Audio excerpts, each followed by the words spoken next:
With mounting pressure on the government for more to be done to protect Jamaicans on the Canadian Farm Work Program, the Ministry of Labour and Social Security has called a press conference for tomorrow.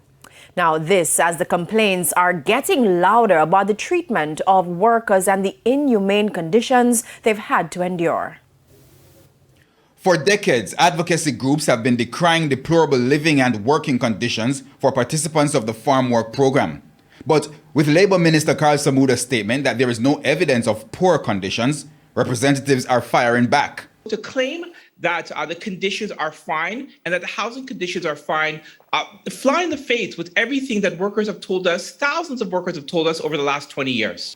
Speaking on TVJ Smile Jamaica Wednesday morning, organizer for Justice for Migrant Farm Workers, Chris Ramsaroop, suggested that the minister's statement may just be an attempt to protect the program. However, he warns that the protection may be misdirected, as the current conditions are making the already difficult program untenable. What happens in Canada when farm workers come up to work here, they're tied to an employer, they do not have any labor and social mobility, and there's a constant threat of being sent home and not being able to return to the program the next year. So workers are subjected to very, very deplorable conditions as a result of the tied permit on one side, but second of all, because of the absence of legislative protections for farm workers in Ontario and across Canada.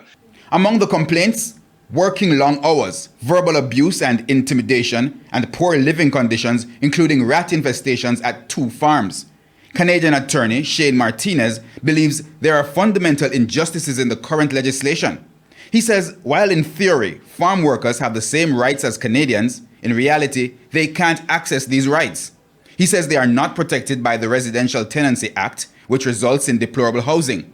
They are prohibited from joining unions, and despite decades of working on the program, there's no possibility of attaining permanent residency. In addition to that, we have to look at the fact that migrant workers contend with racist abuse from the police, racist abuse from some employers as well, and the contracts that they're subjected to have what's called a repatriation clause, which allows them to be sent home at any time for any reason if the employer so chooses to do. So that, again, is a tool that the employer has to make sure that workers comply with demands that are made by the employer and that they don't speak out in defense of themselves. For Mr. Ramsaroop, there are 3 ways to get change. Firstly, through public awareness.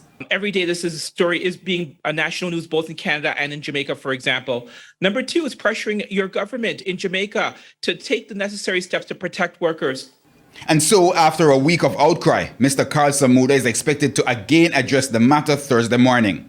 While Jamaicans are not the only migrant workers in Canada, Jamaica was the first country to sign on to the Farm Work Program in 1966. The seasonal workers are also recruited from Trinidad and Tobago, Barbados, Mexico, among other countries.